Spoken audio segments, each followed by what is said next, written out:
séance est reprise. Le 1202, monsieur le rapporteur.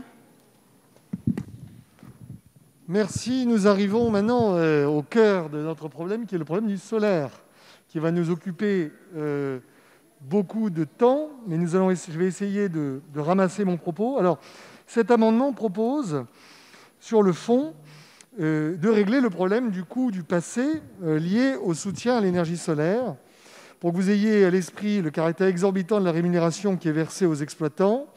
L'électricité produite est achetée à un prix moyen de 510 € par mégawattheure, alors que l'État a attribué il y a quelques semaines des appels d'offres photovoltaïques à 57 € le mégawattheure. Mon amendement vise ici à réduire la durée de ces contrats pour la ramener de 20 à 13 ans, en accompagnant ce raccourcissement d'une indemnisation des titulaires. Au-delà de la question de fond, il y a une question budgétaire que j'avais soulevée l'an dernier.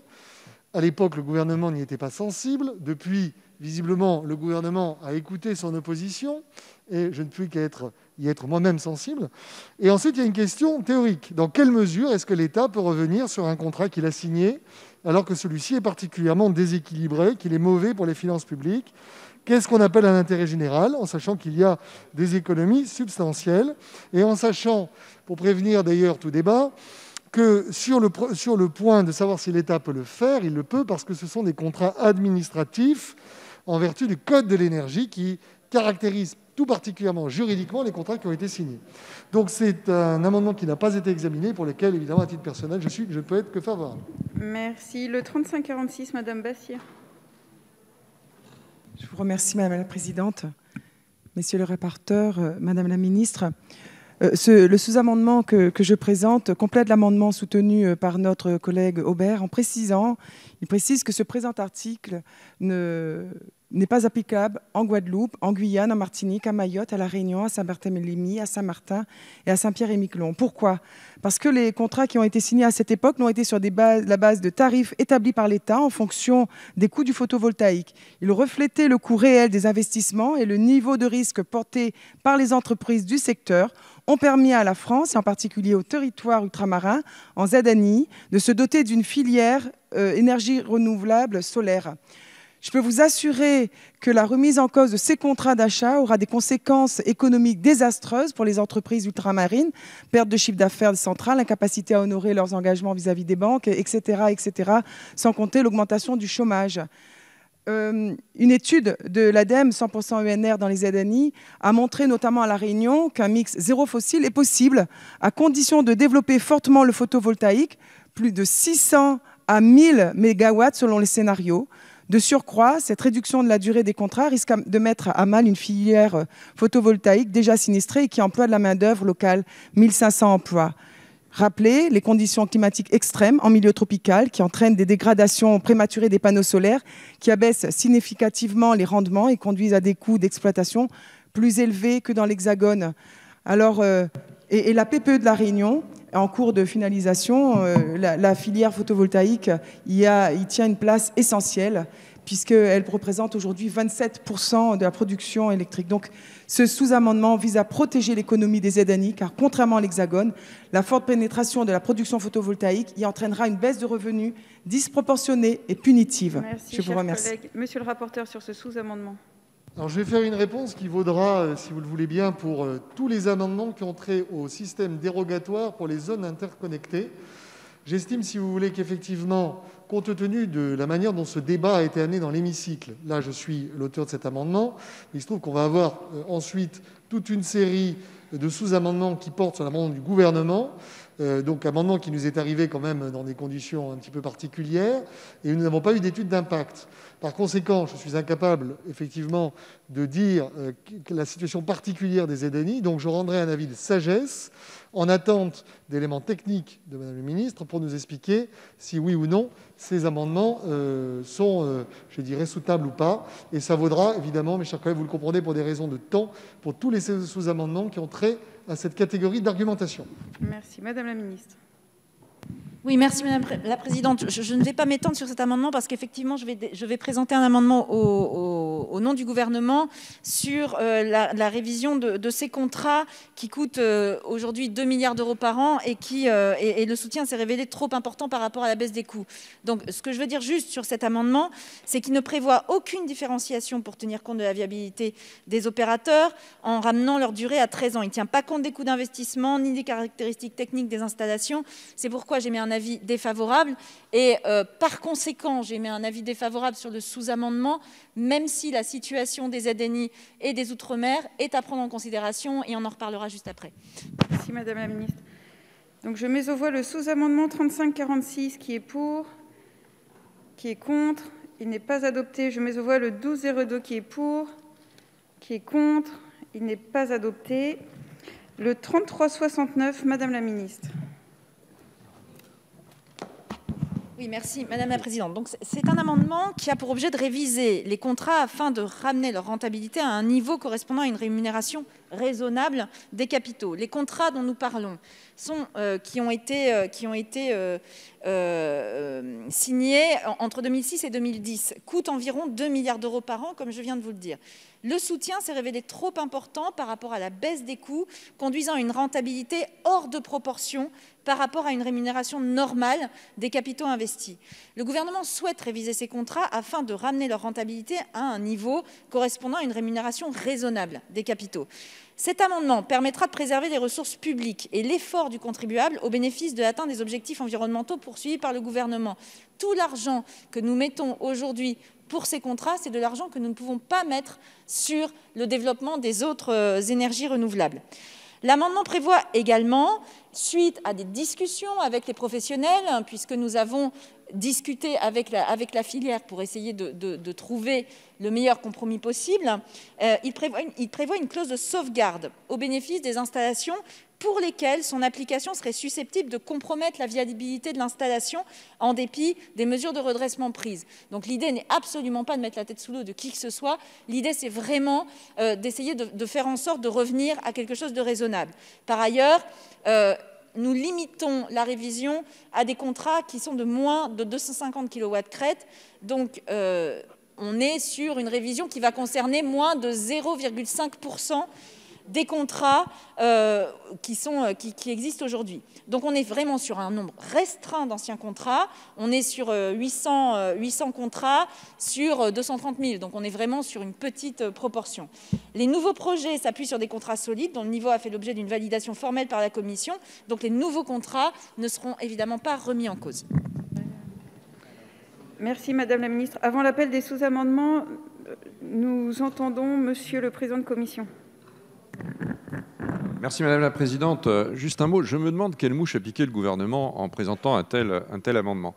C'est, je pense, et d'ailleurs vous n'êtes pas à l'aise dans la rédaction même de l'amendement, et je le comprends. Alors, sur la forme, d'abord il y a peu eu de concertation avec la filière, aucune concertation, donc c'est d'une brutalité inouïe, alors que c'est l'État lui-même qui a initié ces contrats. Le deuxième point, c'est une rupture unilatérale de contrat. Que vaudra la parole de l'État après un tel coup de force? Qu'est-ce qu'elle vaudra? Je veux dire, vous en êtes comptable quand même de la parole de l'État. C'est le fait du prince dans toute sa beauté. Alors, comment ça va se passer pour d'autres filières pionnières qui ont besoin d'investir? La méthanisation, l'hydrogène, comment ça va se passer? Vous proposez en plus un truc au cas par cas. Ah ben on verra avec un tel, on verra avec un tel. Ça ne marche pas non plus. Vous allez vers un grand nombre de contentieux, comme ça a été le cas dans un certain nombre de pays. Sur le fond, est-ce qu'il y a une rente? En fait, tous ces contrats ont été revendus. Donc, il n'y a pas de rente aujourd'hui. Et c'est un coup porté, me semble-t-il, au développement des énergies renouvelables. Je l'ai évoqué. Il y a beaucoup de fausses économies. Vous dites on va économiser 300 millions. Honnêtement, je suis sensible à cela. Enfin, ce sont des fausses économies. Et dans les budgets, il y a souvent de fausses économies. Les gouvernements proposent des fausses économies parce qu'ils n'arrivent pas à trouver de vraies économies. L'augmentation, il y a beaucoup d'exceptions. Il y a les indemnisations, vous allez devoir indemniser. Il y a le coût des contentieux. Bon, il y a l'augmentation quand même du taux de financement de tous les contrats de cette nature qui seront signés.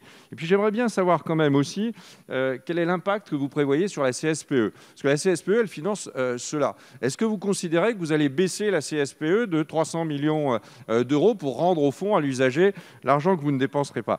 En fait, il faut que vous retiriez votre amendement. sous-amendement, Madame la Ministre. Il faut que vous le retiriez et que vous engagiez une conversation, une concertation avec l'ensemble de la filière solaire, qui est très importante, qui a été pionnière. C'était compliqué de faire du solaire en France, donc qui a été pionnière, et que peut-être vous revoyez l'idée d'allonger les contrats en baissant le coût annuel. Il y a des solutions qui sont possibles, mais pas des solutions qui sont celles du fait du prince et de la rupture unilatérale de contrat. Merci, Monsieur le Président de Commission. J'appelle maintenant un à un tous les sous-amendements et chaque groupe, bien sûr, pourra s'exprimer à l'issue. Le 36-26 de Monsieur Orphelin, Madame Tufnel. Cet amendement peut justement répondre à cette besoin de concertation qui est demandé. Il vise à protéger les petits producteurs de la révision du tarif d'achat en définissant le seuil minimal d'application à un niveau acceptable défini après avis de la Commission de régulation de l'énergie.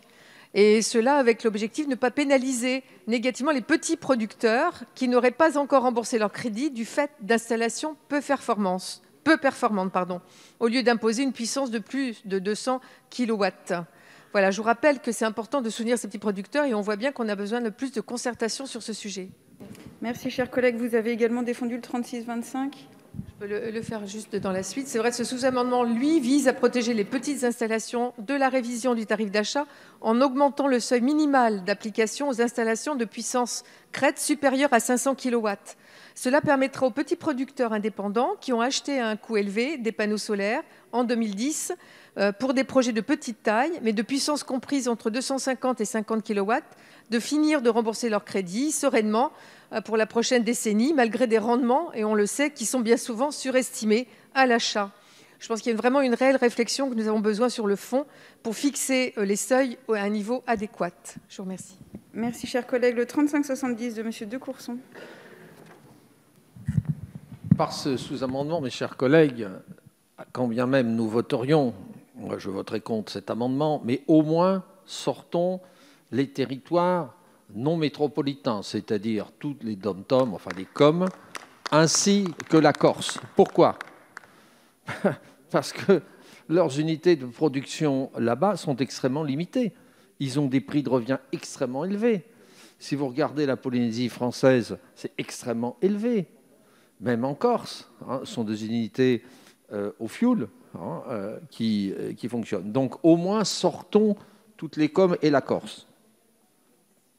Chers collègues, le 36-35 de Monsieur Viala est défendu.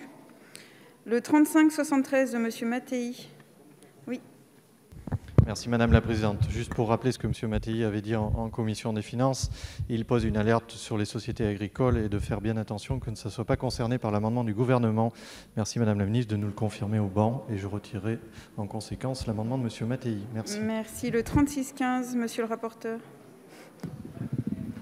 Un très bel amendement avec un numéro de Minitel, mais qui permet effectivement d'exempter les sociétés à caractère familial détenues majoritairement par un ou plusieurs agriculteurs de la révision des tarifs de rachat des contrats photovoltaïques. Il s'agit ici principalement de faire en sorte que des activités pour lesquelles le photovoltaïque est annexe et qui ont une fonction principale agricole ne soient pas durablement impactées, alors qu'en réalité, il ne s'agit pas du cœur de leur activité. Merci. Le 36-18 de Monsieur Dive est défendu. Le 35-67 de Monsieur Lambert est défendu. Le 35-74 de Monsieur Woerth, Monsieur le Président de Commission. Il est défendu. Oui, c'est un sous-amendement, mais je réitère mon appel au gouvernement de retirer son amendement et de discuter tranquillement et sereinement sur les conséquences du fait que la signature française va coûter de plus en plus cher. C'est ça que vous êtes en train de dire à l'ensemble de ceux qui financent des projets dans leur version pionnière, c'est-à-dire qui lancent des filières. C'est la possibilité d'étendre la durée des contrats en échange évidemment de la baisse de la rémunération annuelle. Il faut au moins que vous partiez sur des pistes comme cela et que vous en discutiez avec la filière. On ne peut pas avoir ce type de brutalité, enfin, pas quand l'État est lui-même à l'origine des choses. La rupture unilatérale de contrat, c'est le fait du prince. C'est pas l'esprit de notre démocratie. Merci, Monsieur le Président Woerth. Le 35-77, Madame Pires-Beaune. Oui, merci Madame la Présidente. Amendement, sous-amendement au nom de ma collègue Marie-Noëlle Battistel. Madame la Ministre, moi je vous fais part de mon soutien sur l'objectif, je dis bien l'objectif de l'amendement, parce que ces contrats qui sont donc surrémunérateurs, si j'ai bien compris, signés entre 2006 et 2010, il ne faut pas oublier que c'est le contribuable, évidemment, qui paye et que cet argent serait peut-être mieux employé ailleurs. Mais sur la forme, évidemment, je ne peux que m'associer aux voix précédentes. Sur la forme, c'est encore un amendement du gouvernement qui nous arrive au dernier moment, évidemment sans étude d'impact. Et moi, je voudrais vous poser la question, est-ce que vous pouvez nous transmettre à tous les parlementaires, évidemment, la liste des contrats concernés avec éventuellement les dates de fin de contrat et l'indemnité de résiliation. Ça me semble le minimum. Est-ce que parmi ces producteurs, il y a par exemple des coopératives? Moi, chez moi, j'ai une coopérative qui a signé forcément des contrats. Est-ce qu'ils sont dans cette liste ou pas? Je ne peux pas leur répondre aujourd'hui.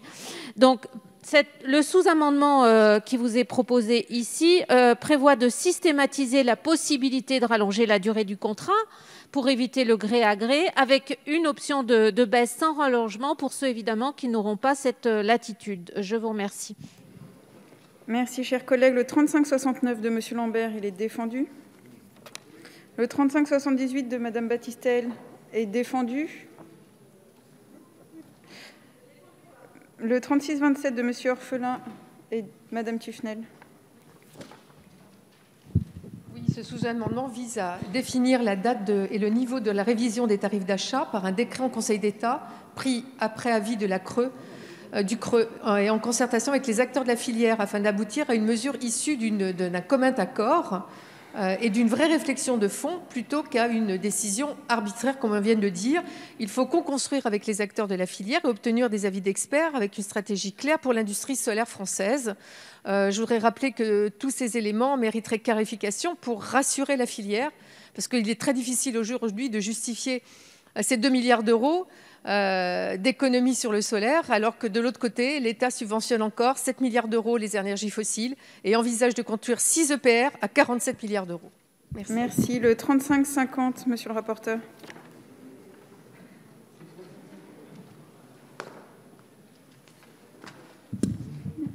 Alors, ce sous-amendement propose que la Commission de régulation de l'énergie rende un avis sur le projet d'arrêté modifiant le tarif de rachat et que cet avis soit rendu public. C'est un sous-amendement qui est le premier d'une série de sous-amendements que j'ai déposés dans le but de diversifier, de préciser, de rendre plus transparent le dispositif proposé, sachant qu'ils n'ont pas été examinés en commission, mais qu'évidemment, j'y suis favorable. La Commission de régulation de l'énergie, vous le savez, joue un rôle central dans le Code de l'énergie. Elle est appelée à émettre un avis préalablement à la publication de tout arrêté tarifaire intéressant les énergies renouvelables. Il semblerait, donc, dans le dispositif qui est prévu par le gouvernement, on prévoit actuellement l'intervention de la CRE à 2 moments.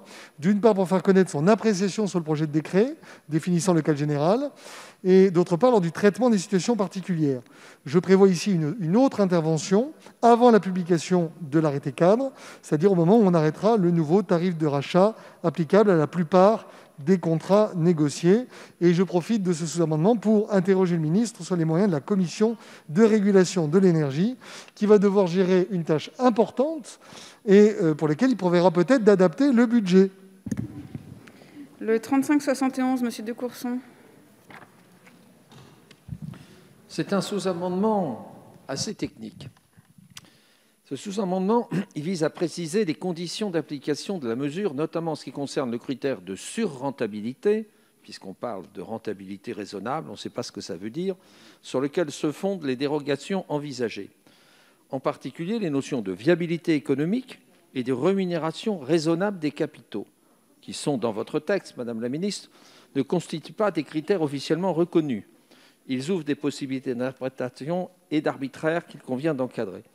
Il est essentiel que la mesure dont l'objectif est de corriger des situations de surrentabilité, dans votre logique, de certains contrats, se limite bien aux 10 contrats et n'affecte pas indirectement, notamment par le jeu des financements mutualisés qui sont nombreux dans le secteur des installations détentrices de contrats postérieurs à 2010. Vous savez ce que c'est que les contrats mutualisés? C'est-à-dire que vous avez financé, vous avez racheté un contrat antérieur à 2010, Et vous avez des contrats, par exemple, de 2012, de 2015, et qui ont un financement commun, ce qu'on appelle les financements mutualisés. Et donc, il faut absolument que ça ne déstabilise pas donc, des contrats postérieurs. Voilà l'objet de ce sous-amendement un peu complexe. Merci, cher collègue. Le 3552, monsieur le rapporteur.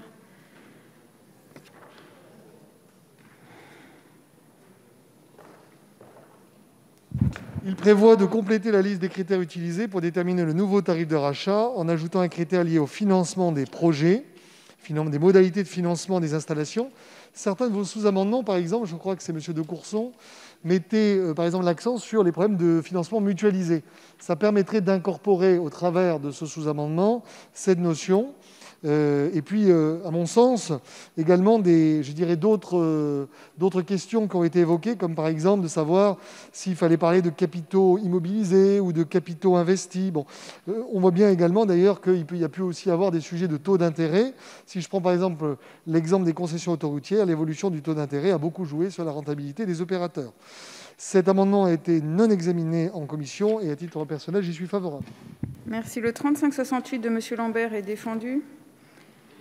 Le 3553, monsieur le rapporteur. Ah, pardon. Je vous en prie, monsieur de Courson. Oui, le dispositif de ce sous-amendement essaie de s'attaquer au caractère absolument pas clair, ce qui est un motif d'ailleurs d'annulation, Madame la Ministre, par le Conseil constitutionnel, l'absence de clarté, en ce qu'il prévoit dans certaines circonstances un arrêté différent de celui prévu au premier alinéa, sans établir s'il y fait suite ou s'il s'y substitue. Il convient donc de s'assurer que la baisse du tarif d'achat ne remette pas en cause la viabilité économique du producteur, c'est-à-dire notamment sa faillite. Si celui-ci doit faire face au remboursement anticipé de sa dette bancaire, du fait de son incapacité sur la durée résiduelle du contrat d'achat d'assurer son remboursement. La baisse du tarif doit être adaptée en conséquence, y compris en accompagnant cette baisse d'un allongement de la durée du contrat d'achat, dès lors que le cumul actualisé de l'aide globale demeure inférieur à l'aide initialement prévue. Vous voyez, mes chers collègues, qu'il faut faire très attention, parce que dans les contrats de financement, les prêts bancaires, vous avez des clauses de remboursement anticipé en cas de modification du contrat sur lequel s'est adossé ce prêt. Et donc les banques demanderont le remboursement anticipé et mettront donc en faillite. Donc voilà l'objet de ce sous-amendement.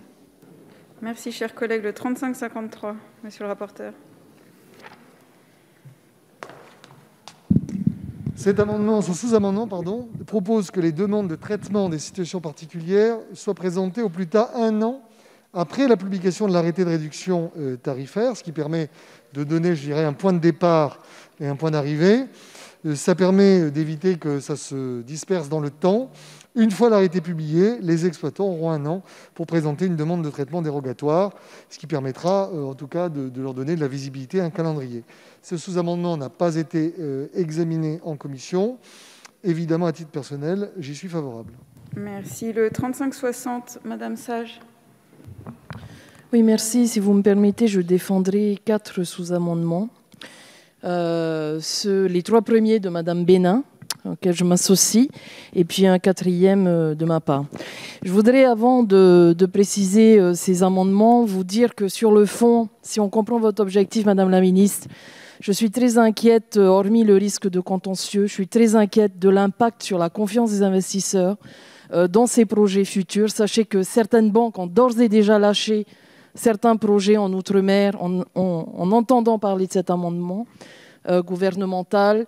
Et dans tous les cas, dans nos territoires, lorsqu'on voit la structure des prix, si vous voulez, ça devient un amendement qui peut être extrêmement dangereux pour les projets actuels et futurs. Donc, les amendements que nous vous proposons ici permettent, je pense, d'atténuer les choses.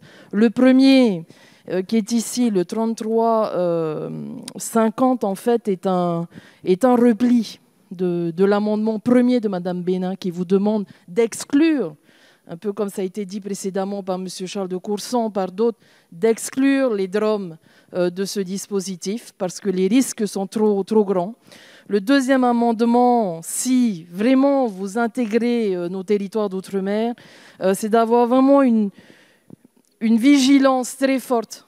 Et c'est pour ça qu'elle propose dans la clause de revoyure, c'est l'objet de cet amendement, de tenir compte des spécificités de financement liées aux zones non interconnectées, donc ça intègre aussi la Corse.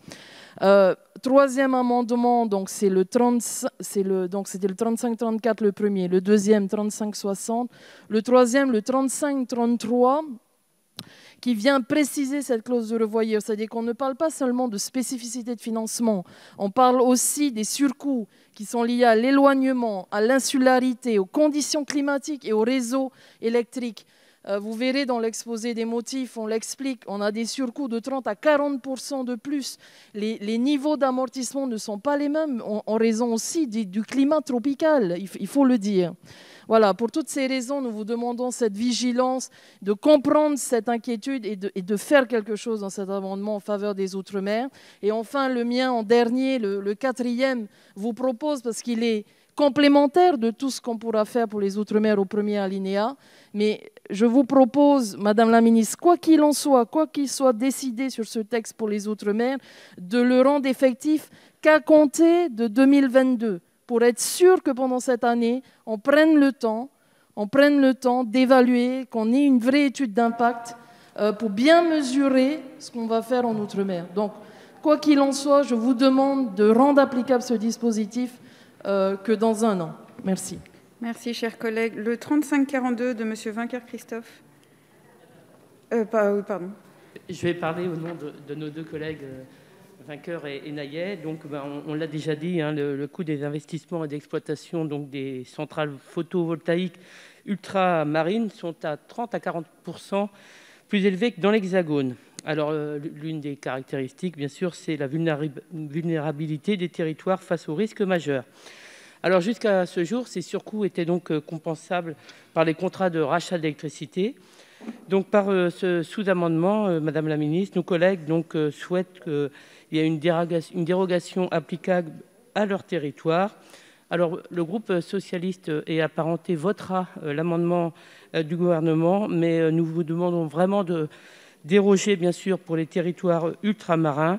Et puis, je réitère la demande de ma collègue Christine Pires-Beaune sur la transmission des contrats. Merci, Madame la Ministre. Merci, chers collègues. Le 35-51 de M. Naillet est défendu. D'accord, très bien. Le 35-33 a été défendu. Le 35-55, monsieur le rapporteur. Alors, dans ce qui est proposé par le gouvernement, vous n'avez finalement qu'une seule option, c'est-à-dire la révision du tarif de rachat. Si je prends une métaphore et que vous allez renégocier votre prêt chez le banquier, il va vous dire, hypothèse numéro 1, on revoit votre taux d'intérêt. Mais vous allez peut-être avoir d'autres modalités. On va peut-être vous dire, tiens, on pourrait peut-être allonger votre durée d'emprunt et revoir votre charge mensuelle. On pourrait aussi dire, écoutez, vous n'êtes plus content d'être dans notre banque, on arrête le prêt demain et on vous indemnise. Ce que cet amendement propose, c'est donner de la souplesse à ce qui est sous-amendement propose, c'est donner de la souplesse à ce que propose le gouvernement, c'est-à-dire d'introduire deux possibilités en sus de celle qui a été anticipée, le maintien du tarif d'achat initial moyennant une durée d'application plus courte, ou la possibilité offerte à un producteur de demander la résiliation de son contrat d'achat moyennant indemnisation, c'est-à-dire de demander un solde pour tout compte. Il me semble que ces deux propositions ne viennent pas déformer l'esprit initial, mais permettront peut-être à certains exploitants d'opter pour quelque chose qui leur est plus favorable compte tenu des conditions dans lesquelles ils ont monté initialement leur projet. Voilà. Le sous-amendement que je propose, d'ailleurs, avait besoin de respecter l'article 40. Et donc, ça explique que dans le corps du sous-amendement, je n'ai pas mentionné une indemnisation du producteur si celui-ci demande la résiliation de son contrat. Parce que si je l'avais fait, le président Woerth aurait appliqué la technique du coupe-coupe, bien connue de mes collègues parlementaires. Merci. Donc le 35-89... Monsieur le rapporteur. Il s'agit de répondre ici aux attentes de mes collègues qui sont notamment présents sur tous les bancs, mais également sur les bancs des Républicains, par rapport aux zones non interconnectées. d'abord, effectivement, en appuyant sur ce point-là, mais en pointant aussi la nécessité peut-être je dirais, excusez-moi, je suis perdu dans mes notes. Oui, le fait je vise dans ce sous-amendement l'adverbe « notamment », parce qu'ici, on parle notamment des producteurs situés en ZNI. Bon, moi, il me semble que ce « notamment » n'interdit pas à un producteur non situé en ZNI de se prévaloir du dispositif dérogatoire.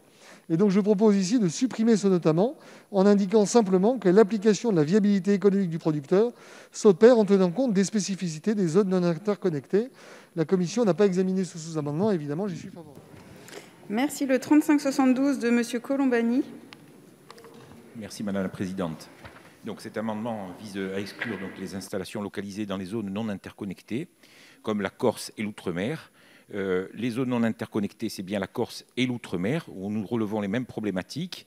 Et il n'y a pas besoin de rapport pour comprendre que pour que Madame Sage et moi payons la même facture d'électricité que M. Simian ou que M. Labaronne, il faut que l'État compense. Donc toutes les mesures qui vont défavoriser l'installation d'énergie renouvelable font dépenser plus d'argent public à l'État. Et donc, moi, je tiens à la rédaction de cet article pour ne pas se heurter à un problème de constitutionnalité à nouveau sur la Corse. Si vous dites zone non interconnectée, le problème est résolu. Si vous dites Corse et territoire d'outre-mer, on risque d'avoir des problèmes. Merci, cher collègue. Le 3634 de M. Acquaviva. Merci Madame la Présidente. C'est bien une matière dans laquelle on voit bien le décalage entre une mesure générale et les territoires, c'est bien l'énergie, et notamment à travers la notion de zone non interconnectée. S'il y a des zones non interconnectées qui prévoient les territoires outre-mer et la Corse, c'est bien parce qu'il y a des surcoûts objectifs qui impactent les modèles, et le photovoltaïque est absolument essentiel à la Corse pour construire progressivement une autonomie énergétique à l'horizon 2030, tel que le prévoit la PPE. C'est pour ça que, à l'instar de ce que vient de dire mon collègue, que nous demandons à ce que les recommandations de l'amendement gouvernemental ne s'appliquent pas aux zones interconnectées, donc les territoires outre-mer et la Corse, et nous permettent donc justement de rassurer plusieurs TPE et PME qui se retrouvaient dans une incertitude et en même temps de poursuivre cette marche essentielle vers l'autonomie énergétique de l'île. Merci. Merci, cher collègue. Le 3532 de M. Lorion. Madame la Présidente, Madame la Ministre, s'il y a bien un moment où on peut parler de réflexe outre-mer, dont se vante évidemment votre collègue Sébastien Lecornu, qui est ministre des Outre-mer, ça sera bien aujourd'hui.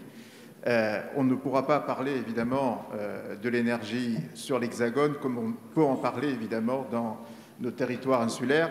Et vous le voyez que quel que soit le groupe politique et quel que soit le banc, il y a un avis uniforme sur le sujet. Juste peut-être un chiffre, et vous avez dit la mesure que vous souhaitez prendre sur l'Hexagone ne concerne que 0,5% du parc éolien.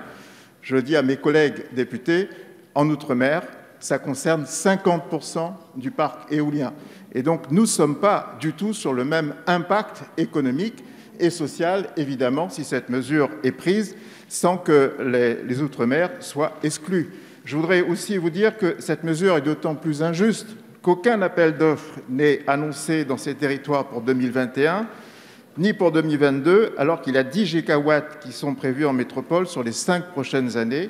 Le marché est plus étroit et les mesures sont plus favorables, annoncées par le gouvernement, pour soutenir les installations sur une toiture jusqu'à 500 kWh au lieu de 100 kWh. Mais cette mesure favorable ne s'applique pas en Outre-mer.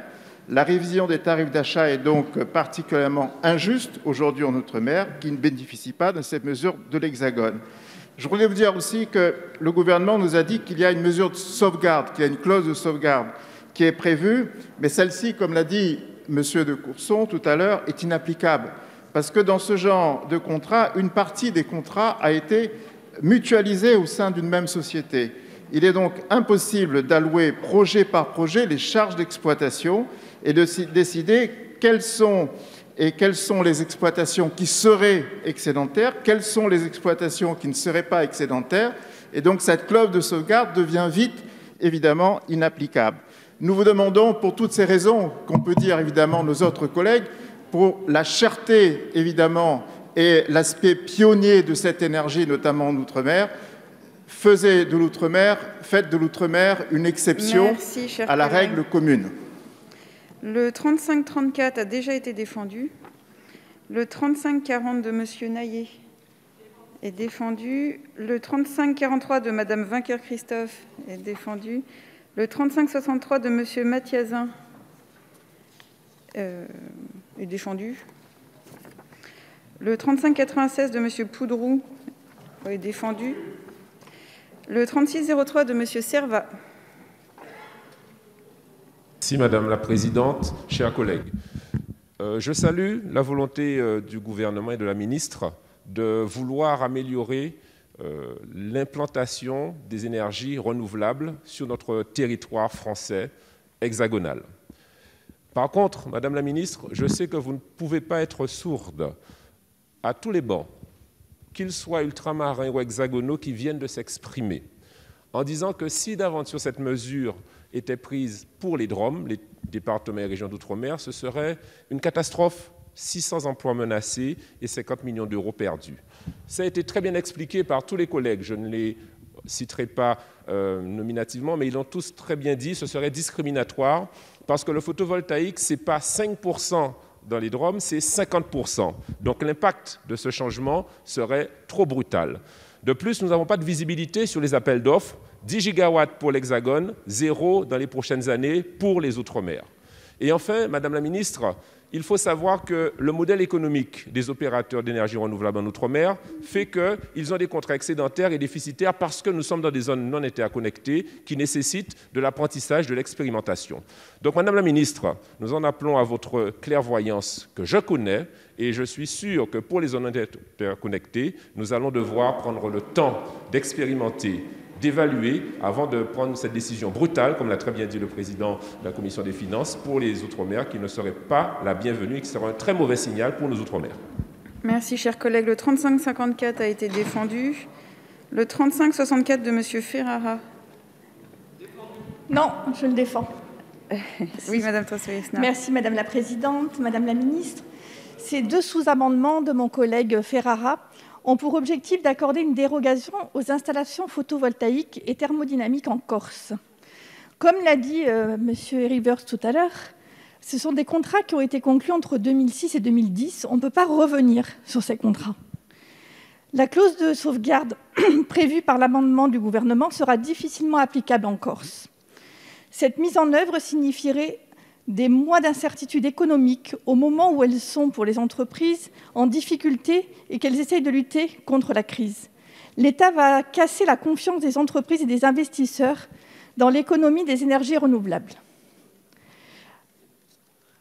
Il convient de rappeler que ces tarifs avaient été établis par l'État en fonction des coûts réels du photovoltaïque à l'époque. Il prenait en compte l'ampleur des financements nécessaires à son développement et le niveau de risque financier pris par les investisseurs, notamment ultramarins. Ils ont ainsi soutenu la création d'une véritable filière d'énergie renouvelable solaire. Si la remise en cause de tels contrats devrait être confirmée par le gouvernement, cela aurait des conséquences économiques et sociales désastreuses, tout particulièrement en Corse. La transition énergétique doit et ne peut se faire sans un cadre stable propice à l'investissement. Merci, chers collègues. Donc, vous avez défendu également le 3565. Le 3536 de Monsieur Lorion est défendu. C'est juste une précision, la nécessité, comme l'a dit ma collègue tout à l'heure, d'avoir un an et d'avoir les mesures, en fait, des conséquences, évidemment, de l'application de ces contrats, car, évidemment, nous avons besoin de ce temps d'étude. Merci, chers collègues. Le 3556, monsieur le rapporteur. Alors, le premier sous-amendement entend renforcer la transparence du dispositif en imposant que l'avis rendu par la Commission de régulation de l'énergie sur le projet de décret en Conseil d'État soit rendu public. C'est un amendement qui n'a pas été examiné en commission et pour lequel je suis favorable. Le deuxième prévoit de renforcer la transparence du dispositif en imposant que le gouvernement assure une bonne information du Parlement. Alors, pas en multipliant les rapports. Ce que je propose dans ce sous-amendement, c'est d'abord un premier rapport relativement concis qui serait remis chaque année jusqu'en 2024 au Parlement et qui serait en fait basé sur quelques informations très limitées. Le nombre de contrats renégociés, le nombre de contrats en cours de renégociation, les sommes qui ont pu être économisées, on va dire quelque chose qui se rapproche plus d'une jauge de suivi, et ensuite un rapport final qui serait remis en 2024 et qui là serait à la fois quantitatif et qualitatif et qui ferait notamment un point sur le bilan du dispositif. J'ai choisi la date de 2024 puisque les contrats en jeu sont censés se terminer en 2029. On peut espérer que la plupart des dossiers soient clos ou bien engagés en 2024, sauf pour ceux qui feraient l'objet de contentieux. Là encore, c'est un sous-amendement qui n'a pas été examiné en commission. Merci. Le 3548, Madame Bassir. Merci, Madame la Présidente.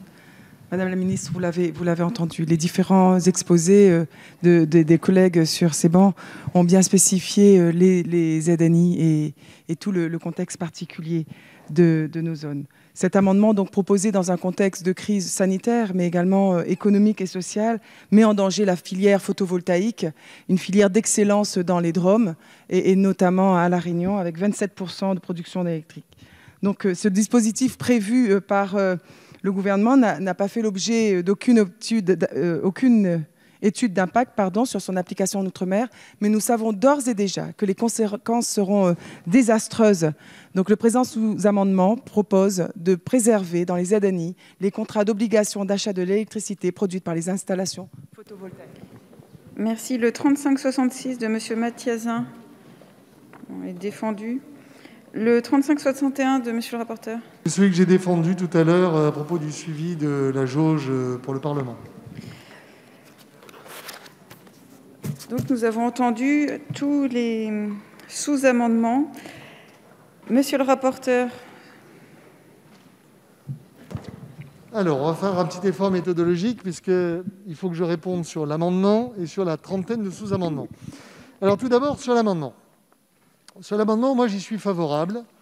J'y suis favorable parce qu'il faut bien prendre conscience que si vous voulez développer une transition énergétique, à un moment donné, il n'y a que deux possibilités. Soit on augmente continuellement l'enveloppe, et donc ça veut dire des taxes, ça veut dire la contribution carbone, ça veut dire les taxes sur le pétrole, sur l'essence, etc. Soit on estime que l'argent que nous mettons actuellement est suffisamment nécessaire pour le faire, et dans ce cas-là, il faut éviter que le passé mange l'avenir. Et si vous avez deux boulets au pied qui coûtent des dizaines de milliards d'euros et que vous dites « je ne veux absolument rien faire là-dessus », eh bien vous n'aurez que des queues de cerises pour financer demain les révolutions de demain. Et comme, en plus, en matière d'emploi et d'industrie, nous avons sans doute beaucoup plus à avoir avec demain l'hydrogène qu'avec hier, je dirais, l'industrie du panneau photovoltaïque, je crois, si vous voulez, qu'on doit résolument regarder ce sujet, mais on doit le faire intelligemment. Alors effectivement, ce qui est gênant dans cette affaire, c'est que, comme je l'avais dit en commission, on nous amène quelque chose qui a un impact financier énorme au dernier moment, en hémicycle, sans que nous puissions avoir la moindre étude d'impact. Bon, c'est quand même un petit peu compliqué. Ici, on désigne 850 contrats. L'amendement prévoit une certaine souplesse.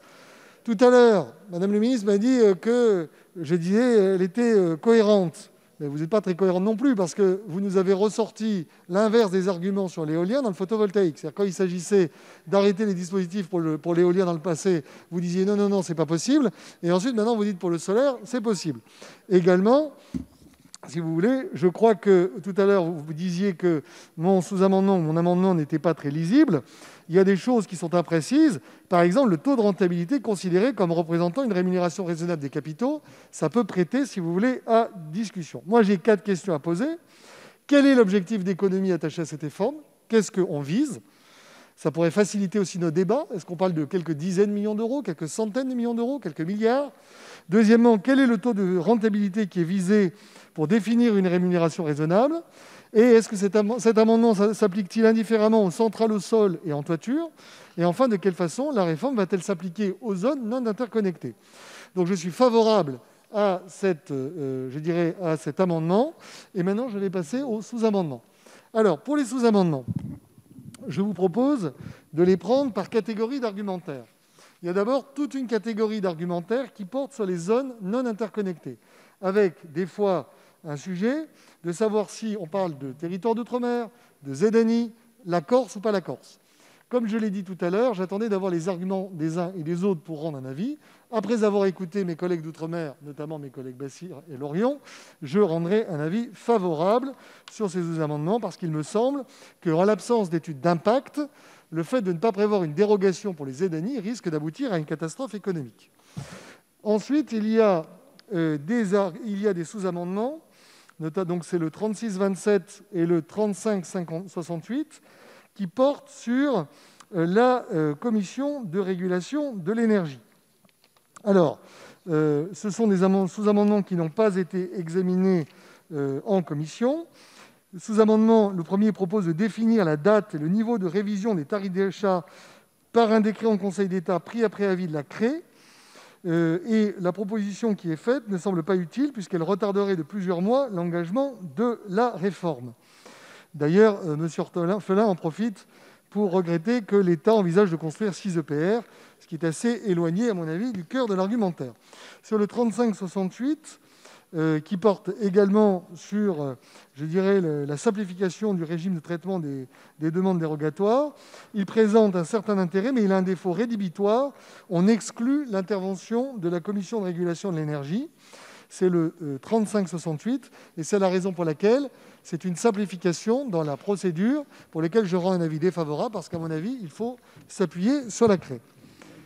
Ensuite, il y a des sous-amendements, le 3571, le 3578, qu'on pourrait rattacher à une forme de critique de la lisibilité du dispositif proposé. Le premier propose donc de parler de productibles moyens observés depuis la mise en service et de compléter les conditions de traitement dérogatoire en définissant précisément la notion de viabilité économique. Donc ce premier sous-amendement n'a pas été examiné en commission. Alors, je ne suis pas entièrement convaincu, parce que je crois que la notion de conditions de fonctionnement est suffisamment large pour englober notamment le productible moyen depuis la mise en service. Et sur le second point de l'argumentation qui concerne la notion de financement mutualisé, là, pour le coup, je suis, sensible, et c'est pour ça que j'ai proposé un sous-amendement qui visait à y répondre. Sur le 3578, donc le 3578 propose, lui, toujours de s'attaquer à la notion de financement en remplaçant la notion de capitaux immobilisés par la notion de capitaux investis. Un sous-amendement qui est intéressant puisqu'il permet de traiter notamment la question de centrales solaires qui ont été cédées ou refinancées depuis la mise en service, mais je rendrai un avis défavorable ou une demande de retrait parce que je trouve que la formulation du dispositif n'est pas très claire et j'ai le sentiment, si vous voulez, que ça entraînerait plus de confusion qu'autre chose. Ensuite, il y a deux sous-amendements, dont le mien, qui parlent des exploitants, des sociétés majoritairement détenues par des exploitants agricoles. Vous comprendrez bien que, ayant déposé moi-même un sous-amendement sur ce sujet, j'y suis favorable. Ensuite, il y a le 3536 qui prévoit une étude d'impact de la part du gouvernement dans les 12 mois qui suivent la promulgation de la présente loi. Et on le retrouve également dans le 3565. Je rendrai un avis défavorable sur ces sujets. Non pas que je sois défavorable à une étude d'impact, mais enfin, à un moment donné, on ne peut pas dire l'étude d'impact, elle n'a pas lieu après la loi. Je veux dire, à un moment donné, c'est bel et bien avant le vote de la loi qu'on doit avoir une étude d'impact. Voilà pourquoi, si vous voulez, je préfère prévoir un processus dérogatoire pour les EDNI que de voter la loi pour les EDNI et de m'apercevoir un an plus tard qu'on a fait une étude d'impact et qui a montré que l'impact a été terrible. Enfin, il y a toute une série d'amendements que je qualifierais de mécanos, c'est-à-dire qui visent à corriger la manière dont la machine doit fonctionner. Alors, on a le 3626 de M. Orphelin, qui vise à protéger les petits producteurs de la révision du tarif de rachat en définissant un seuil minimal d'application à un niveau acceptable défini après avis de la CRE. Sous-amendement qui n'a pas été examiné par la commission. Avis défavorable, parce que la réforme, à mon avis, a suffisamment tardé. Je rappelle qu'elle coûte 2 milliards d'euros de subventions publiques à l'État par an. Il y a eu des échanges avec la filière. Et je rappelle quand même à mes collègues que ce sujet n'arrive pas comme ça au Parlement. J'en avais parlé l'an dernier. La Cour des comptes en a parlé, elle y est favorable. La Commission de régulation de l'énergie en a parlé, elle y est favorable. Donc à un moment donné, même si la manière dont ça arrive au Parlement est un petit peu brutale, on ne peut pas considérer qu'il est urgent d'attendre. Si on attend 2035, effectivement, le sujet aura disparu. C'est comme l'indemnisation des harkis.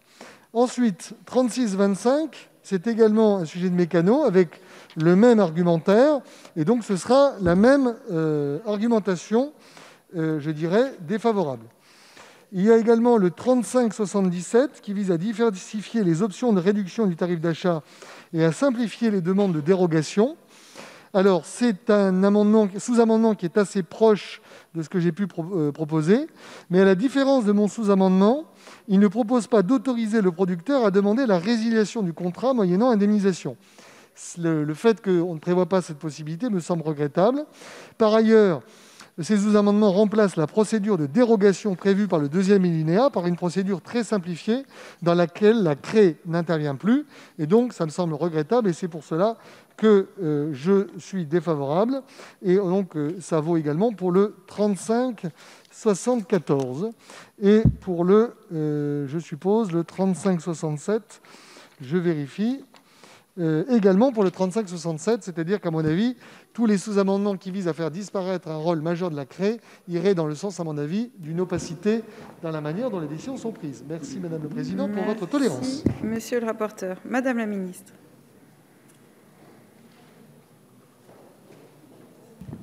Merci, Madame la Présidente. Alors, d'abord, moi, je veux bien rappeler une chose qui est très importante, c'est que l'objectif du gouvernement est bien de soutenir massivement le développement des énergies renouvelables, comme en témoignent les 110 milliards d'euros d'engagement à couvrir sur les 20 ans à venir, ou encore l'accroissement de 25% du soutien aux ENR en 2021 par rapport à 2020. Nous avons aussi prévu des prochains appels d'offres qui permettront de financer plus de 10 gigawatts d'installations solaires photovoltaïques au cours des 5 prochaines années. Et nous avons aussi annoncé des mesures favorables à la filière, avec notamment l'introduction d'un nouveau guichet tarifaire permettant de soutenir des installations sur toiture allant jusqu'à 50 kW de puissance au lieu de 100 actuellement. C'est une mesure qui ne parle pas forcément quand on n'est pas dans les détails techniques, c'est une mesure de simplification très forte. Ça veut dire que pour de nombreux projets, et notamment pour les petits, il ne sera plus nécessaire de candidater et d'être lauréat à un appel d'offres d'État pour accéder à un tarif d'achat. Donc c'est vraiment un soutien très important à la filière. En ce qui concerne l'objection qui a été donnée par certains, et notamment par Monsieur le Président de la Commission, sur le fait de revenir sur la parole de l'État. Moi, j'ai deux choses à dire là-dessus. D'abord, les contrats photovoltaïques visés, ce n'est pas la meilleure des raisons, mais c'en est une, sont illégaux au titre du droit européen, puisqu'ils n'ont pas été validés par la Commission européenne au titre des aides d'État.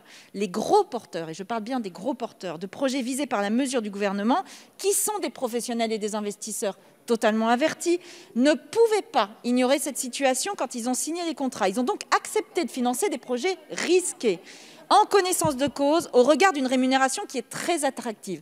Le Conseil d'État a par ailleurs confirmé, lors de l'examen de la disposition, que les rémunérations excessives étaient contraires à l'intérêt général et que l'État pouvait modifier les contrats en conséquence.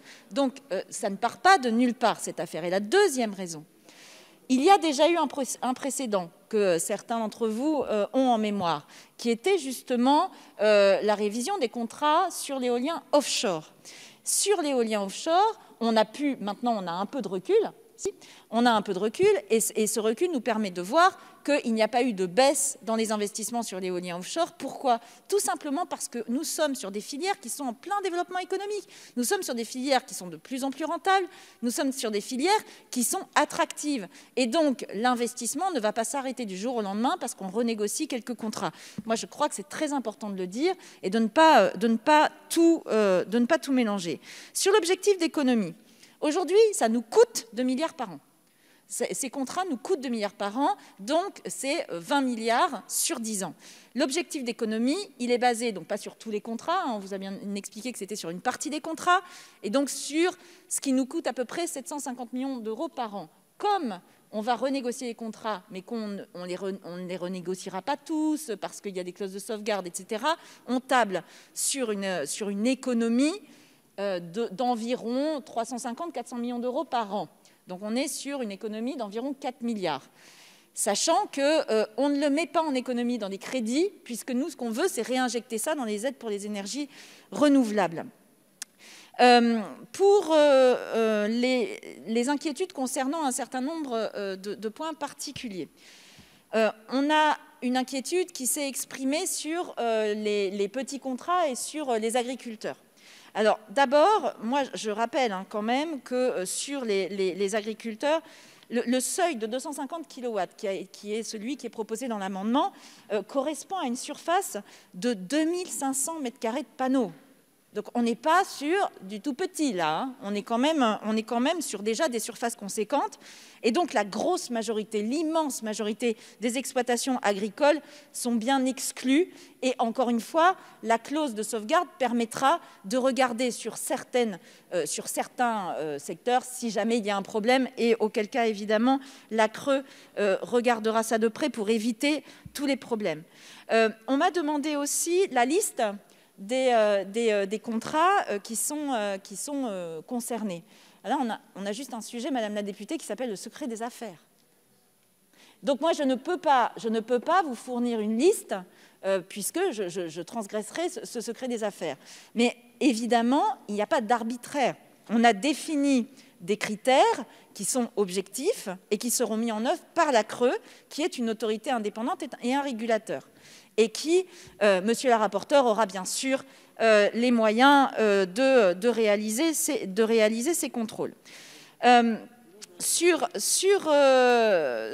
les ZNI, qui a été un des points qui a été beaucoup soulevé, donc les zones interconnectées, que ça concerne les Outre-mer en général ou le territoire de la Corse, je suis bien d'accord que nous sommes sur une situation particulière et qu'une situation particulière doit être regardée de manière particulière.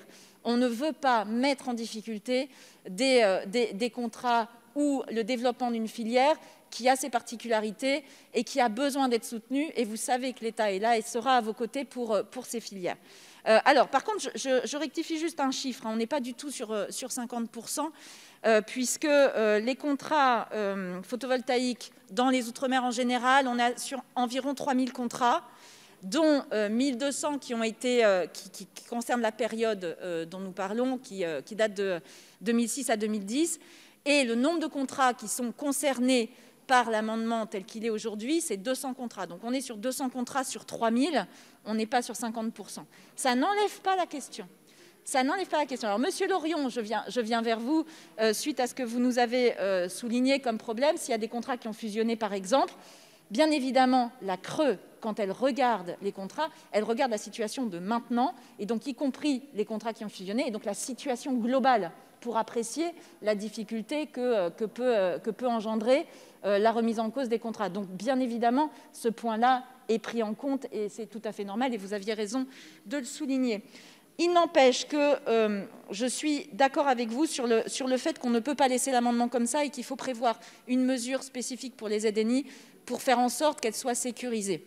Donc, nous avons, après d'âpres discussions, décidé d'accorder donc un avis favorable à l'amendement de Madame Bénin qui a été présenté par Madame Sage, qui est le 3560.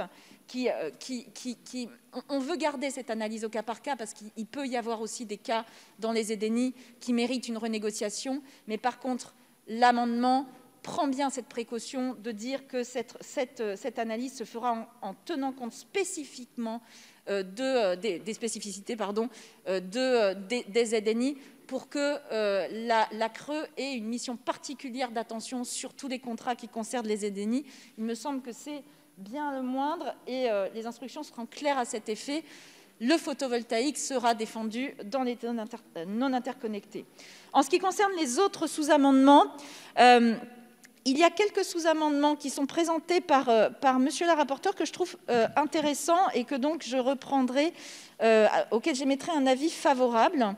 Nous avons d'abord Donc oui, l'amendement 3561, je ne les ai pas dans l'ordre, Madame la Présidente, excusez-moi.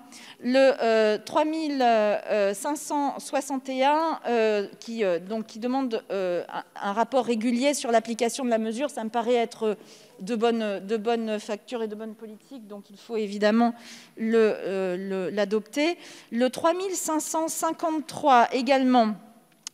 Oui, justement, qui répond aussi à une interrogation qui avait été posée, je crois, par Madame Sage, qui disait qu'il faut laisser un tout petit peu de temps. Donc là, l'amendement le prend dans l'autre sens, mais aboutit au même résultat. C'est-à-dire qu'il faut qu'il puisse, il faut laisser un petit peu de temps, limité, mais il faut laisser un petit peu de temps pour que les mesures dérogatoires qui poseraient un problème puissent être traitées. Et donc l'amendement propose 1 an après la publication du décret, donc c'est-à-dire c'est un peu plus, c'est 1 an et demi en fait par rapport à maintenant, qui permettra à chacun de pouvoir avoir un délai, mais en même temps avoir un peu de temps pour pouvoir avoir les idées au clair sur ce qui se passe et pouvoir répondre à des problèmes spécifiques. Ensuite, j'ai mis un avis favorable également au 3550, qui prévoit que l'arrêté révisant les dispositions des contrats concernés soit pris après avis de la CRE et rendu public. Pareil, ça paraît du bon sens. Et donc, j'ai mis un avis favorable sur cet amendement. Et pour les autres amendements, donc par conséquent, Madame la Présidente, je ne vais pas les reciter, mais pour les autres amendements, j'émettrai un avis défavorable. C'est limpide. Merci, Madame la Ministre. Sur le vote des sous-amendements 3570, 3567 est identique, 3569 est identique, 3571, 3568, 3572 est identique, 3369. Je suis saisie par le groupe Liberté et Territoires d'une demande de scrutin public. Le scrutin est annoncé dans l'enceinte de l'Assemblée nationale. Je vous propose, pour organiser les débats, que chaque groupe ait une prise de parole, ainsi que chacun de nos rapporteurs, le rapporteur général du budget et le président de la commission. Donc, si cela vous convient, Madame Beauvais, au nom du groupe Les Républicains.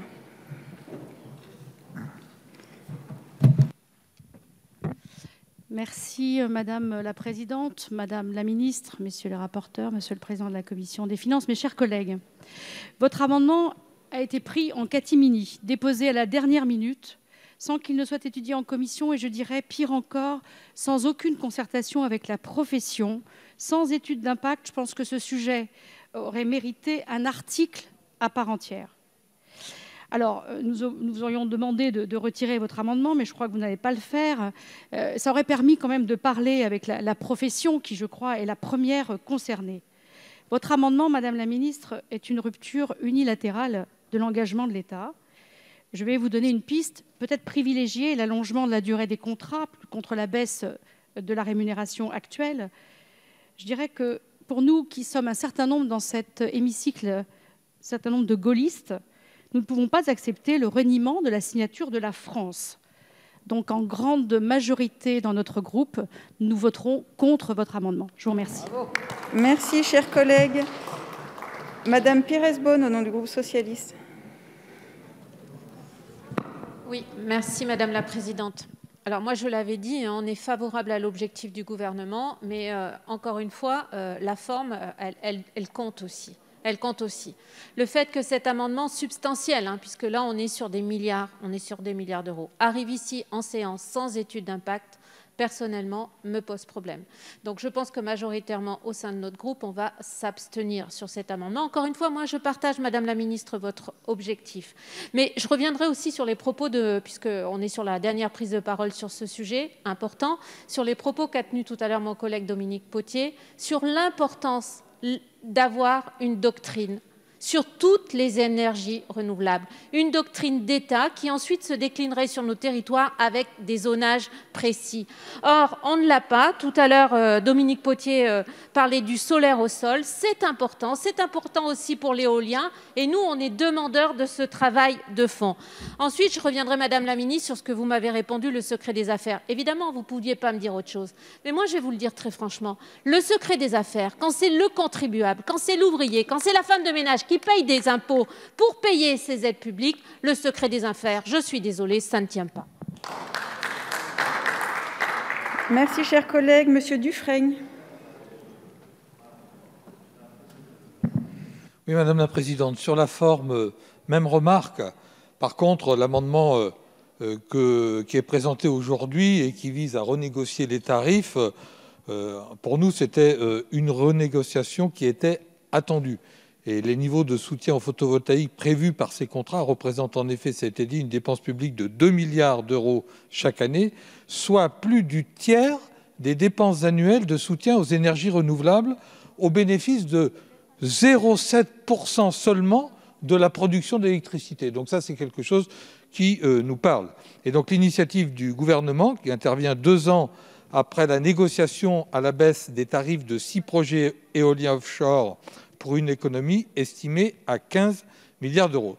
Donc nous allons soutenir la démarche du gouvernement avec la réserve qui a été exprimée notamment pour les territoires ultramarins et la Corse. Nous n'avons jamais cessé, en ce qui nous concerne, de dénoncer les effets pervers des politiques de subvention aux énergies renouvelables et les effets d'aubaine des contrats de rachat. Ils sont l'une des conséquences de la déréglementation du secteur de l'énergie, dont aucun bilan n'a jamais été tiré.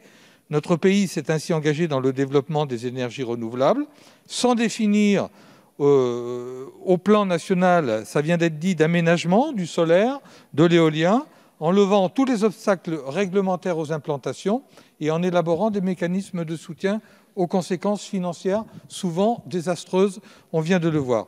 Et les contrats de l'éolien vont aussi coûter cher. Selon la Cour des comptes, 40,7 milliards d'euros en 20 ans pour 2% de la production française. Sans parler des scandales, ça a été dit par M. Le Fur, j'y reviens pas, mais sur la baie de Saint-Brieuc. En fait, je termine, Madame la Présidente, le triomphe des lobbies et des intérêts financiers au détriment des populations, de l'environnement et du bien commun doit cesser.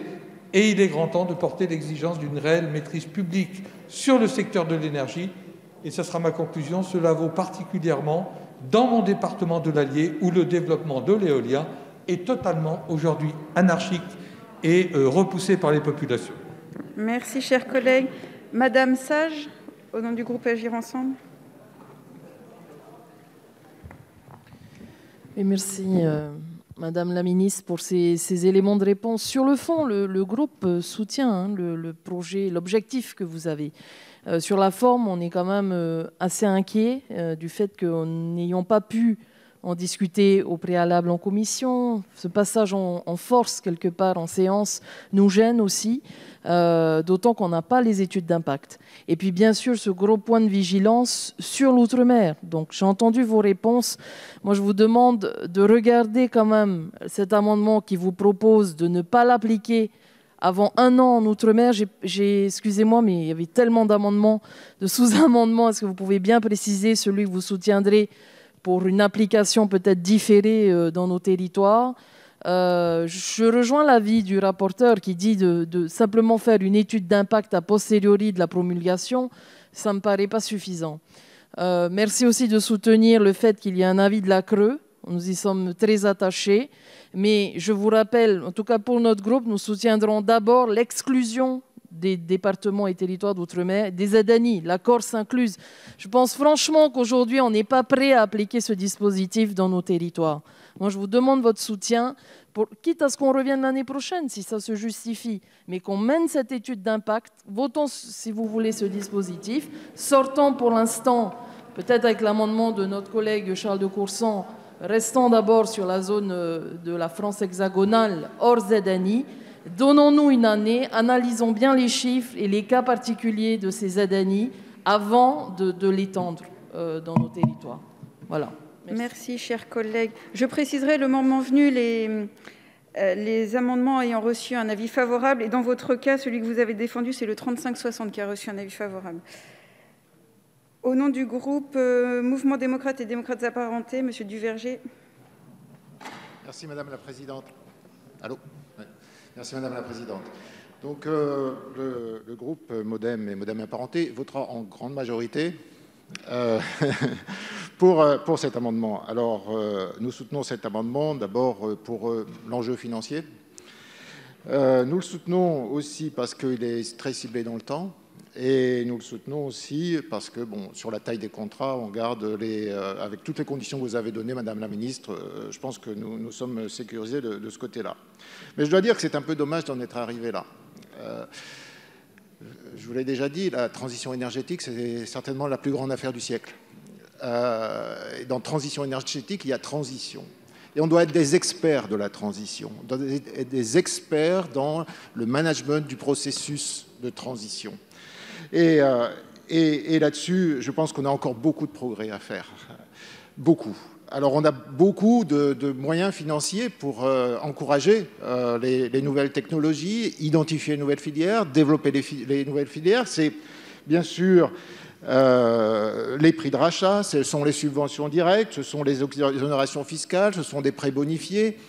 Tout ça, ce n'est pas forcément clair quand c'est articulé. Je vais prendre l'exemple de la méthanisation. Aujourd'hui, j'ai encore des porteurs de projets qui me disent, ils viennent me voir, ils disent, on n'est pas subventionné, on n'est pas aidé. Mais si, vous êtes aidé dans le prix de rachat du méthane. Donc, ce n'est pas encore bien clair parfois par les porteurs de projets. Pour revenir au solaire, j'aimerais aussi rappeler qu'il faut essayer de supprimer certains freins. Aujourd'hui, on ne trouve pas de panneaux solaires sur sur les établissements, la grande distribution ou sur les grandes exploitations agricoles. Pourquoi? Parce que passé un certain seuil, vous n'êtes plus considéré comme un établissement commercial ou un établissement agricole, mais vous êtes considéré comme un producteur d'énergie. Et ça, c'est un véritable frein. Voilà, pour toutes ces raisons, donc, nous soutenons votre amendement. Monsieur Decourson, au nom du groupe Liberté et Territoires. L'amendement du gouvernement aborde un vrai problème qui est la mauvaise négociation entre 2006 et 2010 des contrats d'énergie solaire qui coûtent 2 milliards par an encore pendant quelques années. Mais l'amendement qu'il propose est pire que le mal. Pourquoi? Première raison, cet amendement il porte atteinte au crédit public et déstabilise économiquement les autres filières d'énergie verte. Comment voulez-vous, Madame la Ministre, que des investisseurs et des banques financent des projets quand ils voient qu'on renégocie 15 ans, 14 ans pour les plus anciennes après la signature d'un contrat, des contrats qui restent, puisque c'est des contrats de 20 ans, entre 4 et 10 ans. Mais vous perdez totalement la crédibilité de tous les investisseurs et des banquiers. D'ailleurs, les banquiers ont commencé à demander des remboursements anticipés au dépôt même de votre amendement. La deuxième raison, c'est que votre amendement il porte atteinte à plusieurs principes constitutionnels. Le premier d'entre eux, qui est dans la Déclaration des droits de l'homme et du citoyen, c'est le droit de propriété et la protection des contrats. C'est ce qu'on appelle l'intangibilité des contrats. Et donc, vous heurtez au principe qui est qu'en cas de rupture, vous allez avoir des procès et indemnisation juste et préalable, dit la Constitution française. Et donc, vous allez avoir des centaines de contentieux que vous perdrez. Et puis, le principe d'égalité. Égalité entre ceux qui sont en dessous de 250 et ceux qui sont au-dessus de 250, mais aussi inégalité entre les autres filières. Pourquoi vous ne le faites pas aussi sur d'autres filières? Dernier point, et puis le principe de clarté de la loi. Votre texte n'est absolument pas clair. Et puis, troisième et dernier argument, cet amendement ne vous rapportera pas grand-chose. Puisque, comme vous le rappeliez, la rente, d'après votre estimation, est de 750 millions d'euros. Et Madame la Ministre, est-ce que vous savez que 90% des contrats signés entre 2006 et 2010, ils ont été revendus avec plus-value pour ceux qui ont fait cela.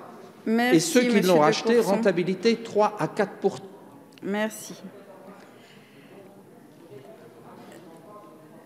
La parole est maintenant à Monsieur Holroyd, au nom du groupe La République En Marche. Merci, Madame la Présidente. Madame la Ministre, le groupe La République En Marche votera votre amendement, parce qu'on parle ici de 800 contrats sur 235 000 contrats. Je pense qu'il faut quand même rappeler un peu les chiffres.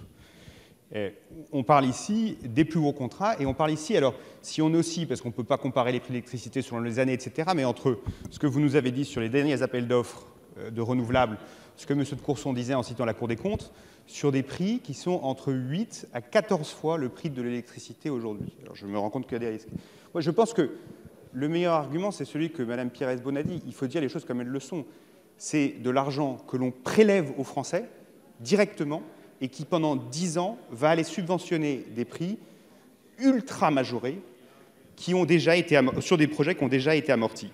Alors, cela dit, je pense qu'il y a quelques dispositifs ou quelques ajustements à faire à ces amendements qui sont présents dans les sous-amendements. Donc, si vous me permettez, Madame la Présidente, je vais juste dire que le groupe La République En Marche votera également pour l'amendement 3550 du rapporteur qui demande un avis à la CRE, ce qui me semble que c'est ici un excellent amendement, et évidemment une disposition pour les Outre-mer, puisqu'on a entendu notre collègue Servas mobiliser dessus, notre collègue Bénin, et du coup, le groupe La République En Marche votera le 3560, qui accorde une attention spécifique aux installations Outre-mer. Sur tous les autres amendements, le groupe La République En Marche votera contre. Merci, chers collègues. La parole est à Monsieur Coquerel, au nom du groupe La France Insoumise et en tant que rapporteur.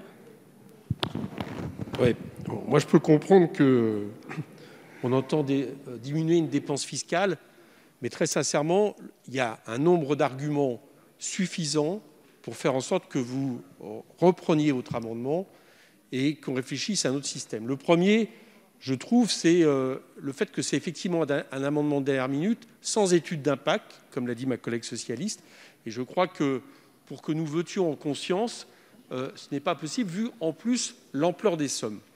Le deuxième argument, quand même, et je suis d'accord avec Charles de Courson, dans un secteur où là, c'est impératif, vu qu'on est sur le temps long et sur, j'allais dire, un développement d'énergie renouvelable que l'on sait fragile en termes économiques, c'est le fait de remettre en question la parole de l'État. Et, Madame la Ministre, moi, je ne peux pas entendre le fait que dans ce secteur, la parole de l'État ne vaudrait rien parce qu'elle pourrait être déclarée illégale par la Commission européenne. Ça, ce n'est pas possible.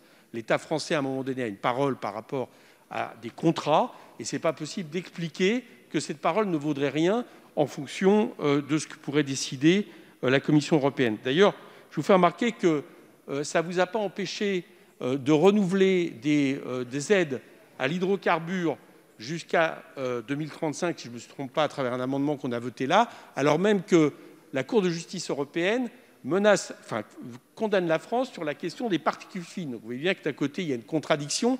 Là, par contre, à continuer à promouvoir et à mettre des subventions pour l'hydrocarbure. Donc pour toutes ces raisons, même si je peux comprendre le problème, mais qui d'ailleurs, entre parenthèses, pointe la question, vous avez dit le mot tout à l'heure, moi il me va ravir parce que nous on essaye de le développer maintenant depuis plusieurs années. Vous avez parlé de planification. Ça pointe le problème d'absence de planification écologique réellement, y compris par rapport à la question de l'énergie et de services publics de l'énergie. Mais à partir du moment où l'État a donné sa parole par rapport à une filière, moi j'estime nécessaire de la maintenir. Le secrétaire général du syndicat des énergies renouvelables explique que ça serait absolument catastrophique cette remise en question, pas seulement pour la question du photovoltaïque, mais pour tous les contrats qui sont en train d'avoir lieu actuellement sur l'énergie renouvelable. Monsieur le rapporteur Simion. Merci Madame la Présidente. On parle là de 800 contrats sur 230 000. J'ai bien entendu, mais c'est les 800 contrats portés par les plus gros des énergéticiens, donc ceux qui sont capables d'investir dans la R&D pour l'hydrogène, par exemple. Vous me savez très attaché au sujet de l'hydrogène, et donc il y a un vrai sujet. Mais au-delà, on parle de contrats entre 2006 et 2010. C'était Alain Juppé qui était à votre place au moment de la négociation de ces contrats. Aujourd'hui, Alain Juppé il est au Conseil constitutionnel, donc on va devoir le saisir pour savoir, parce que nous dit la jurisprudence du Conseil constitutionnel? Elle nous dit la rétroactivité est justifiée s'il y a un objectif d'intérêt général suffisant. Je ne suis pas certain, si on considère que ces gros énergéticiens investissent dans la R&D de notre pays pour l'hydrogène, etc., que justement cet objectif d'intérêt général soit suffisant. Et en revanche, il faut naturellement soutenir nos Outre-mer, tous les amendements sur lesquels vous avez mis des avis favorables, heureusement quand même. Merci. Monsieur le rapporteur Aubert. Je ne vais pas rajouter à la longueur des débats. Je ne partage pas l'avis sur le risque constitutionnel par rapport aux motifs qui sont invoqués. On voit bien que économiser des milliards d'euros ou des centaines de millions d'euros, je dirais, et protéger les contribuables français suffit à justifier. On peut critiquer la méthode. Maintenant, il faut être bien conscient, j'entends tous les arguments, que si on se plaint, je dirais, de ne pas avoir suffisamment d'argent pour financer la transition énergétique, que de l'autre, on refuse de revoir des contrats qui ont été mal ficelés, et que de l'autre, on se refuse à augmenter tout impôt, dans les faits, on se refuse à faire une transition énergétique. Donc, il ne faudra pas ensuite pleurer malheur aux gens qui se plaignent des conséquences dont ils chérissent les causes. Merci. Monsieur le rapporteur général du budget. Oui, beaucoup a été dit, et même si la filiation est en aucun cas automatique, je trouve que le rapporteur spécial a très bien exposé ce qui reflète aussi mon avis. La vraie question là-dessus, et je comprends parfaitement la difficulté de cet amendement et toutes les interrogations et de forme et de fond qu'il peut amener. Sur la forme d'ailleurs, dire entre parenthèses que, heureusement, un mal pour un bien, que finalement nous avons poursuivi l'examen de la mission écologique aujourd'hui. Ça nous a permis de gagner 5 jours par rapport au dépôt d'amendements qui était effectivement relativement tardif, mais on a vu pire, puisque l'amendement avait été déposé samedi dernier. Donc je défends évidemment le collègue parlementaire qui regrette toujours que par voie d'amendement le gouvernement le dépose de cette manière-là, même si là, il faut reconnaître que nous avons eu plus de temps que d'habitude pour l'examiner et l'expertiser de notre côté. C'est ce temps-là, d'ailleurs, à titre personnel, qui m'a permis de continuer à creuser, et c'est pour ça que je rejoins parfaitement l'avis de Julien Aubert sur l'amendement du gouvernement. La vérité, c'est finalement, est-ce que l'État a raison de corriger une anomalie? La réponse est oui. Une anomalie qui s'est créée avec le temps. Je comprends Éric Coquerel aussi quand il dit qu'on a besoin de planifier et le message de l'État envoyé aux investisseurs est important. Mais enfin, il faut quand même savoir de quelles échelles nous parlons. Il y a eu un tarif adopté en 2006 qui était 10 fois supérieur au marché parce qu'il y avait des coûts d'investissement qui justifiaient cette tarification. Qu'est-ce qui a changé et qu'est-ce qui rend anormal aujourd'hui la rentabilité de ces contrats? C'est précisément la chute des coûts d'investissement. On est plusieurs souvent à penser ici sur ces bancs que l'État doit être un régulateur de l'économie, y compris sur des contrats de long terme. Là, l'État joue son rôle de régulateur et je pense que nous, parlementaires, avons une responsabilité vis-à-vis des contribuables, vis-à-vis de la filière, en proposant effectivement une révision du tarif pour, encore une fois, 800 contrats, faut-il le rappeler, 800 contrats sur 235 000, qui sont certes, comme le dit Benoît Simian, des contrats importants avec des investisseurs qui ont les capacités, mais enfin, dont nous comprenons bien qu'aujourd'hui, une rentabilité à 80% de fonds propres est profondément déraisonnable. Donc je pense que l'amendement du gouvernement est bienvenu. Monsieur le président de commission. Merci Madame la Présidente. On est au cœur des contradictions de l'État. Je veux bien des énergies renouvelables, mais je ne veux pas payer, je n'assure pas le passé. Les pionniers, ça ne m'intéresse pas. Il y a des gens qui ont besoin d'investir au début et on se dit finalement, ils ont suffisamment gagné d'argent, donc on rompt les contrats. Il fallait y croire à l'époque, au photovoltaïque. On a toujours l'impression, ah oui, mais maintenant, ce n'est pas les prix. OK, mais il fallait y croire. Et vous direz la même chose à un moment donné sur la méthanisation. Vous direz la même chose sur l'hydrogène, par exemple. Deuxième point, il y a plein d'exceptions. Il y avait 2 milliards, tout d'un coup, vous tombez sur 800 millions. Alors, il y a 1,2 milliard d'euros d'exception. Pourquoi? Parce que politiquement, vous ne voulez pas affronter. Quand vous ne voulez pas affronter, vous préférez affronter des investisseurs parce que vous n'aimez pas les investisseurs, mais quand on veut affronter les agriculteurs, vous ne voulez pas le faire. Donc vous n'affronterez pas. Donc ces exceptions n'ont pas de sens. Alors à ce moment-là, faites en sorte qu'il n'y en ait pas. Je veux dire, vous discriminez et tout. Et c'est assez étonnant de voir que ce gouvernement souhaite l'attractivité du pays et il tombe sur les investisseurs. Je veux un pays attractif, mais ce ne sont pas des corrections, monsieur le rapporteur général. C'est la rupture de contrat. C'est le fait du prince. Ce n'est pas du tout la même chose. C'est pas du tout la même chose. Donc, il n'y a pas d'argent magique. Il n'y a pas d'économie magique. Vous allez être obligé de faire face à beaucoup de contentieux. J'imagine que vous n'avez pas évalué le temps de ces contentieux et vous n'avez pas évalué non plus le montant des indemnités. Vous en serez comptable. Nous verrons. Nous suivrons ça au fur et à mesure du temps. Mais pardonnez-moi, je crois que vous lancez un très mauvais signal à tous ceux qui sont prêts à investir aujourd'hui dans les énergies renouvelables. Et c'est avec beaucoup d'insouciance que vous traitez ce dossier. Merci, Monsieur le Président Woerth. Madame la Ministre. Juste un point, Madame la Présidente, sur le fait qu'on ait déposé l'amendement tard. En fait, il est dû à une seule raison, c'est que cet amendement devait être dans le projet de loi initial, le projet de loi de finances initiale, mais les professionnels ont demandé à ce que nous ayons une discussion avec eux et ont demandé à surseoir. Donc je tiens à le dire clairement. L'amendement était prévu comme un article à part entière dans la loi de finances. Donc il y a eu des discussions qui ont permis d'atterrir sur la clause de sauvegarde, qui est une clause de sauvegarde qui me semble effectivement bienvenue. Donc ça, c'est la première chose. La deuxième chose, les exceptions, Monsieur le Président de la Commission des Finances, 235 000 contrats à renégocier, c'est juste infaisable.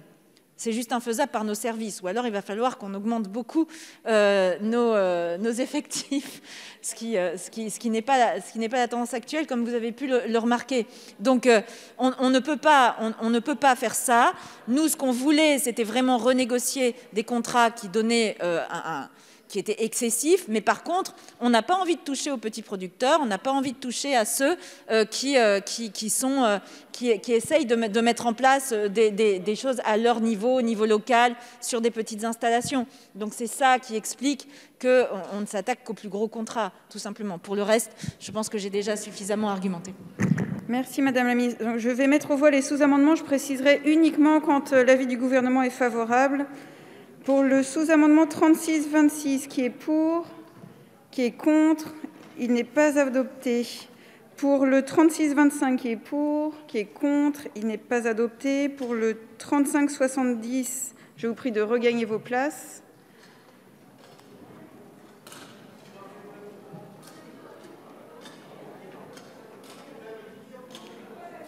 Oui, je préciserai, comme je viens de le dire, je donnerai l'avis pour gagner du temps quand il est favorable.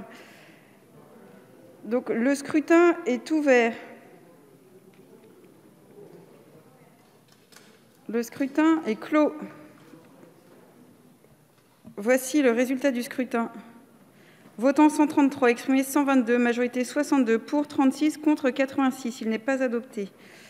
Donc à main levée, le 36-35 qui est pour, qui est contre, il n'est pas adopté. Le 35-73 qui est pour, qui est contre, il n'est pas adopté. Le 36-15 qui est pour, qui est contre, il n'est pas adopté.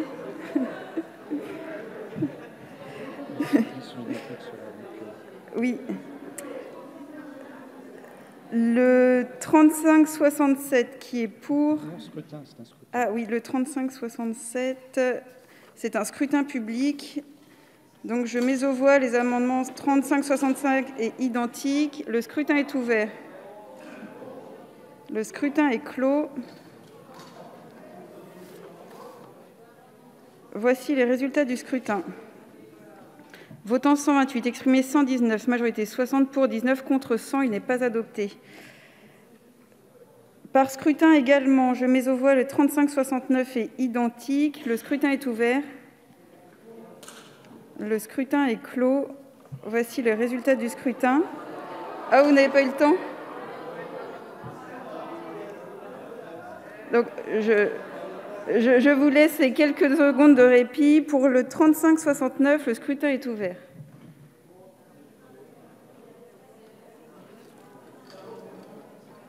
Le scrutin est clos. Et vous pouvez garder vos places parce qu'il y a encore d'autres scrutins publics. Votant 130, exprimé 123, majorité 62 pour, 21 contre 102. Ils ne sont pas adoptés. Le sous-amendement 36-27, qui est pour, à main levée, qui est contre, il n'est pas adopté. Le sous-amendement 35-50, qui a reçu un avis favorable, qui est pour, qui est contre, il est adopté. Le 35-71, à main levée, qui est pour. Non. Attendez, parce qu'un coup, ils sont encadrés. Le 35, donc, vous êtes bien tous à vos places. Le scrutin est ouvert. Parce qu'il n'était pas encadré, celui-là. Le scrutin est clos. Voici le résultat du scrutin. Votant 135, exprimé 115, majorité 58 pour, 28 contre 87. Il n'est pas adopté. Le 35-52 à main levée, qui est pour, qui est contre. Il n'est pas adopté. Le 3568 par scrutin public ayant reçu un avis favorable.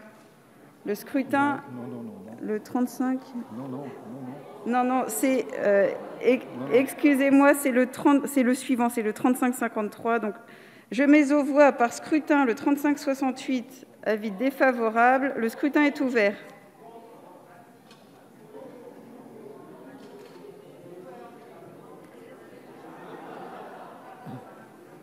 Le scrutin est clos. Votant 137, exprimé 131, majorité 66, pour 22, contre 109, il n'est pas adopté. Donc, à main levée, le 3553, l'amendement du rapporteur Aubert, avec avis favorable, qui est pour. Le 3553 du rapporteur Aubert a reçu un avis favorable du rapporteur et du gouvernement, qui est pour. Qui est contre.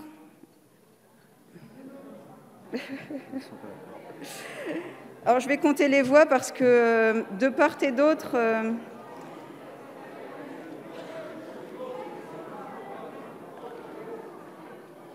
Alors, et je vais faire un assis debout parce que là, c'était vraiment confus. Donc, le 3553, ayant reçu un avis favorable du rapporteur en son nom, puisque la commission ne s'est pas prononcée, et un avis favorable du gouvernement qui est pour.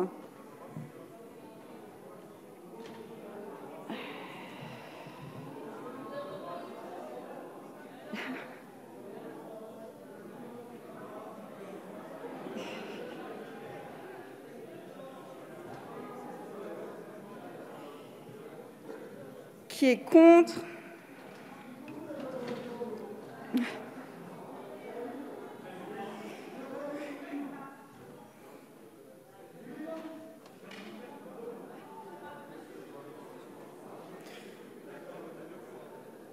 Il n'est pas adopté. Donc, je mets aux voix le sous-amendement 3560 qui a reçu un avis favorable présenté par Madame Sage. Qui est pour? Qui est contre? Il est adopté.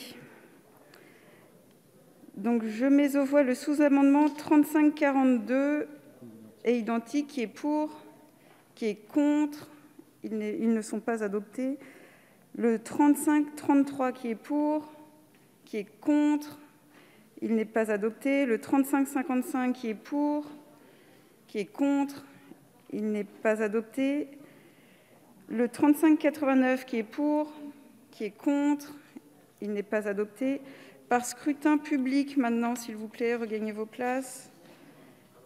Je mets aux voix les amendements 3572 et identiques. Le scrutin est ouvert.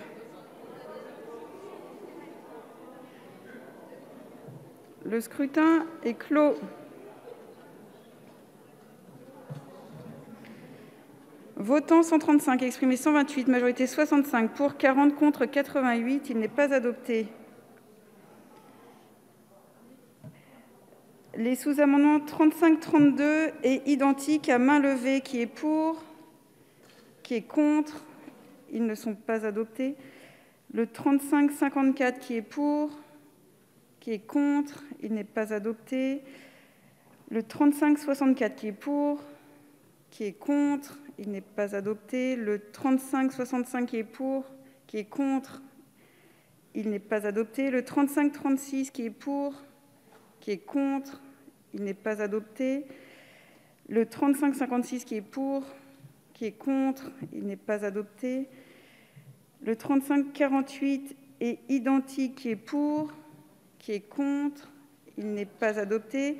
Et enfin, le sous-amendement du rapporteur ayant reçu un avis favorable, qui est pour, qui est contre, il n'est pas adopté.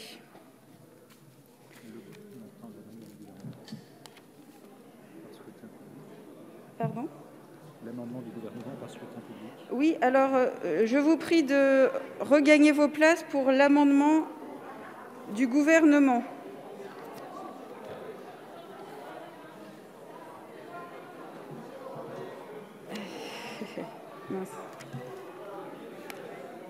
Donc, nous allons procéder au scrutin. Je vais donc mettre aux voix l'amendement gouvernemental 3369. Le scrutin est ouvert.